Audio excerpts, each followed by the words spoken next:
"Mama." "Iya sayang, kenapa?" tanya Margareta sambil memakai earphone mendengarkan telepon dari Zia sekaligus menyetir. "Rambut aku udah tumbuh lagi, tapi aku nggak mau cukur botak." "Harus cukur dong sayang, kan biar semua orang percaya kalau sakit kanker." "Iya sih Ma, tapi aku capek pakai wig terus. Aku juga capek pakai make up pucat terus. Kan ini demi kebaikan kamu juga." "Oh ya, gimana perkembangan hubungan kamu dengan Dario?" "Masih gitu-gitu aja sih Ma. Malah 2 minggu ini aku jarang ketemu Mas Dario. Mas Dario kelihatan sibuk banget. Terus Mas Dario seolah memanfaatkan aku jadi baby sister Azam sama Azura. Masa aku harus menemani mereka, sedangkan Mas Dario kelayapan entah di mana. Kan sebel Ma. Savana hilang, mungkin Dario lagi cari Savana. Kamu lebih semangat aja deketin Dario. Ini momen yang baik untuk kamu." "Ya udah deh mah, aku mau makan siang dulu, lapar." "Iya." Margareta pun mengakhiri panggilan dan fokus ke jalanan lagi. Sekarang dia sedang berjalan menuju ke kantor suaminya. Sudah 2 minggu ini, tingkah suaminya sangat berbeda. Abian jadi pendiam dan sering melihat ponselnya. Margareta curiga ada sesuatu yang suaminya sembunyikan. Ya ampun, makin pusing aja, urusan Savana belum kelar.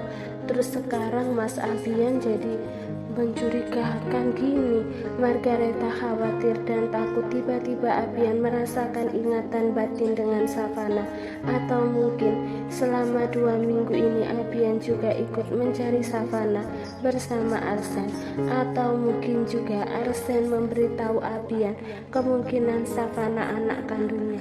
Sial, Margareta memukul sopir mobil lalu mempercepat laju mobil yang menuju ke kantor.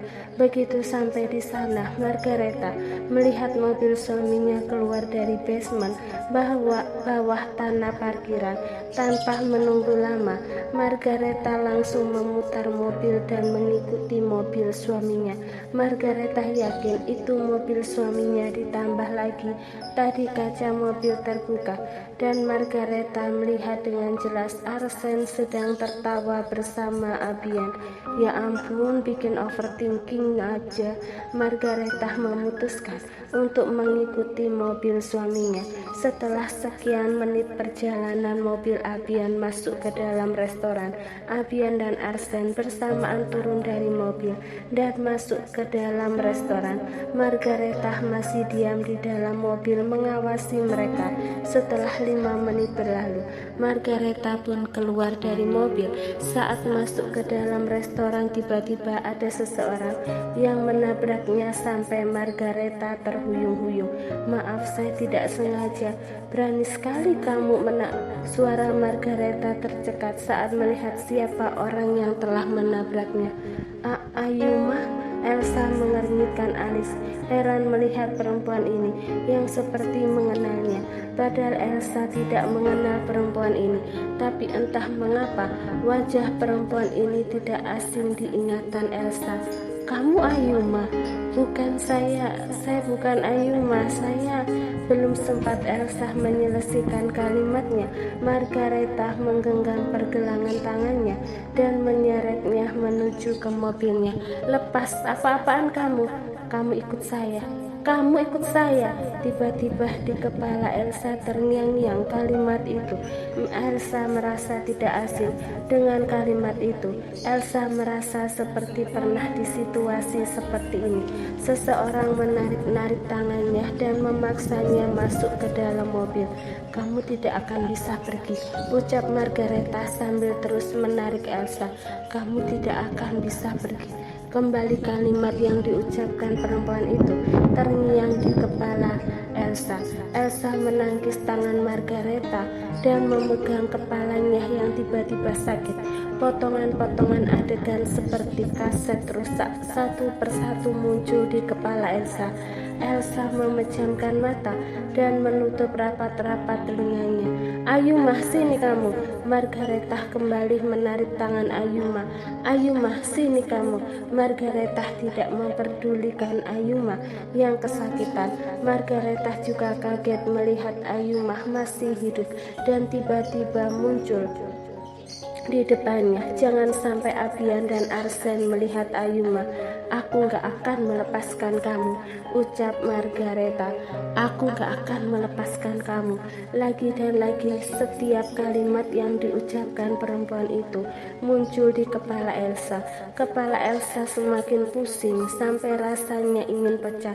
Ayumah! Margaretha tersentak mendengar teriakan suaminya.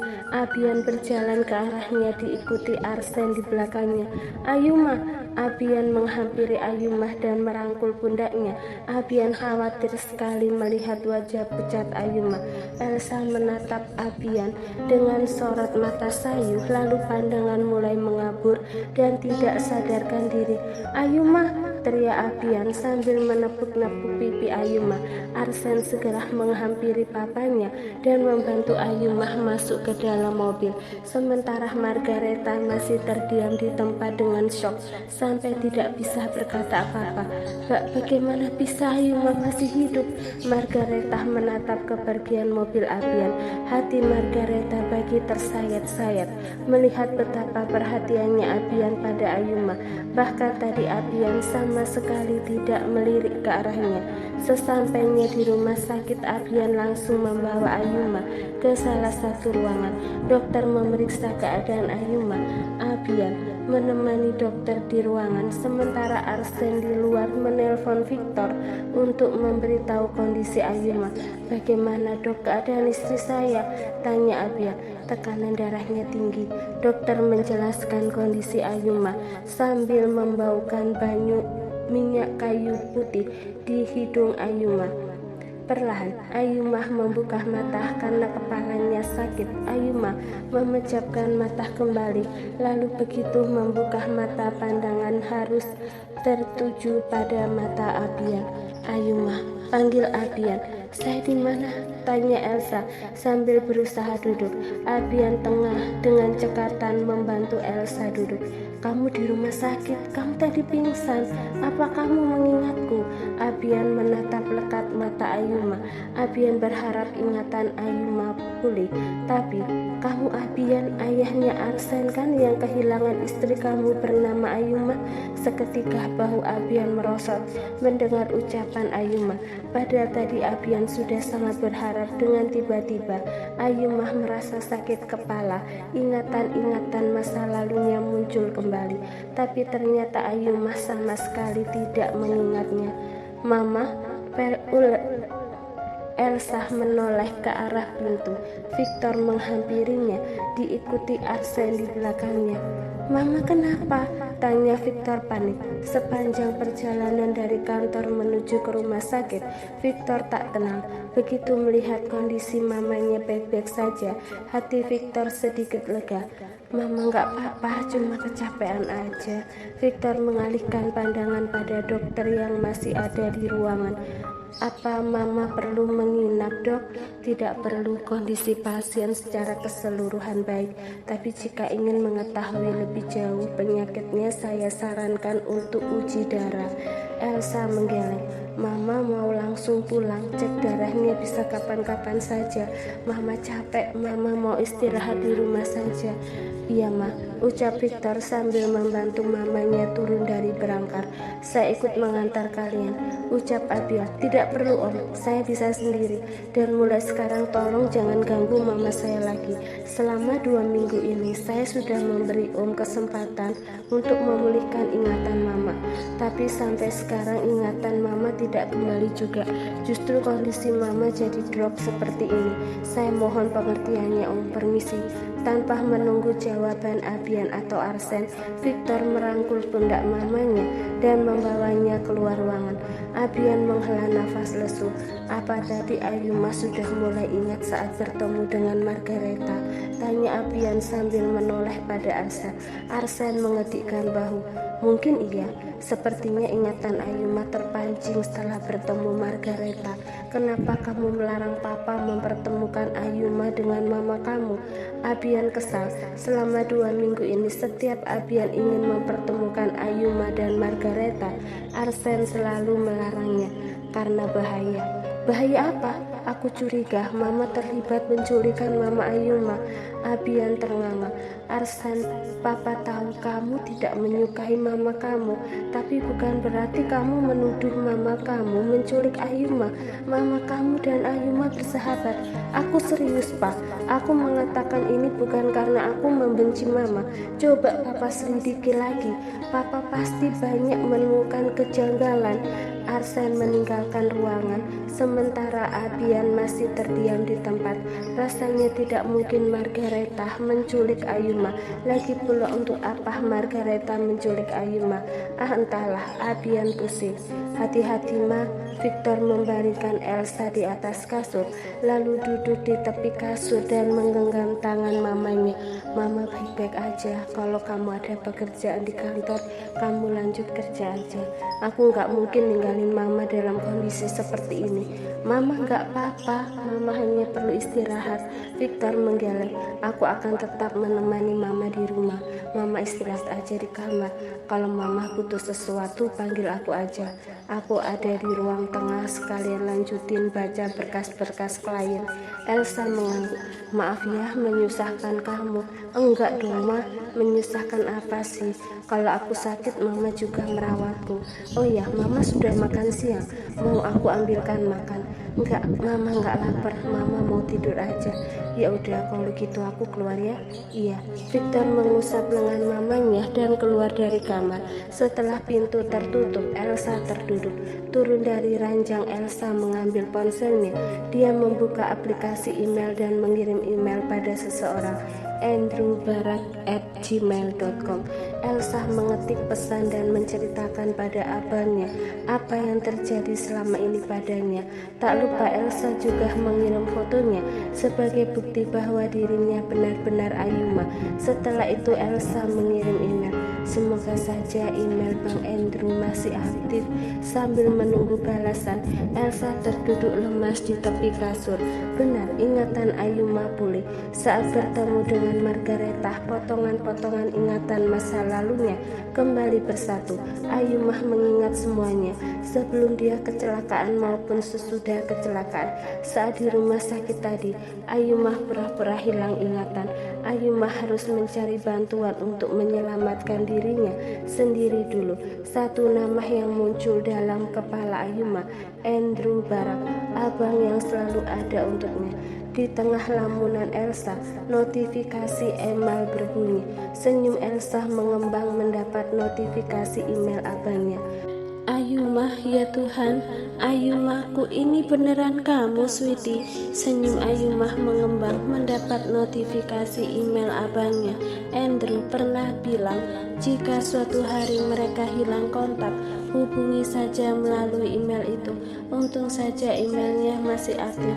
Dengan segera Ayuma membalas email itu. Iya bang, ini Ayuma Barak, aku kembali. Aku memang mencari adikku, tapi aku tidak bisa percaya begitu saja. Aku akan mengajukan 3 pertanyaan. Pertanyaan ini hanya bisa dijawab Ayuma. Pertanyaan apa? Rambut putih manjat pohon, siapakah itu? Ayuma tersenyum membaca pertanyaan abangnya. Ya, dulu saat mereka bersama, mereka sering bicara hal-hal random. Rambut putih manjat pohon, ya kamu bang. Aku gak akan lupa momen lucu itu. Waktu itu di ulang tahun ke-17ku, aku bebas meminta apapun sama kamu. Mama dan papa, kalian tidak boleh menolak keinginanku. Aku minta Bang Andrew memakai wig putih panjang dan memanjat pohon. Ada Pak RT lewat. Pak RT histeris dan nyaris pingsan. Abang dikira setan. Ayuma tertawa, merasa konyol dengan kejadian itu. Oke, pertanyaan kedua. Pilih mana, Abian dan Bang Andrew? jawab sertai alasan. Pilih Abian, soalnya Abian gak nyebelin kayak abang. Contohnya kalau aku nangis, Abian pasti minta maaf, terus dibeliin es krim. Tapi kalau sama abang, aku nangis, abang malah joget-joget. Abang pikir suara tangisanku suara DJ. Ayumah tersenyum dengan mata berkaca-kaca saat mengetik pesan. Satu persatu ingatan masa lalu bersama Andrew muncul dalam ingatan. Andrew memang sejahil itu. Andrew seolah diciptakan untuk merusuhi hari-harinya yang tenang. Tiada hari tanpa kejahilan seorang Andrew Barak. Meski jahil begitu, Andrew juga sangat menyayanginya. Andrew memang sering membuatnya menangis, tapi Andrew tidak akan pernah membiarkan orang lain membuatnya menangis. Pertanyaan ketiga, siapa orang yang paling tampan di dunia ini? Papa dong. Salah. Ayumah melotot dan mendapat jawaban dari abangnya. Abang dong yang paling benar, abang yang paling tampan di dunia ini. Ayumah tersenyum dan berdeci. Sudah tua masih ada narsis. Setelah mengirim balasan itu, cukup lama Andrew tidak membalas pesannya. Ayumah mulai khawatir dan takut Andrew mengira dirinya bukan Ayumah yang asli. Ayumah menjawab semua pertanyaan Andrew sesuai apa yang dialami selama ini. Tak lama ada notifikasi email. Dengan secepat kilat Ayumah membaca email itu. Tiket pesawat Singapura Jakarta kosong hari ini.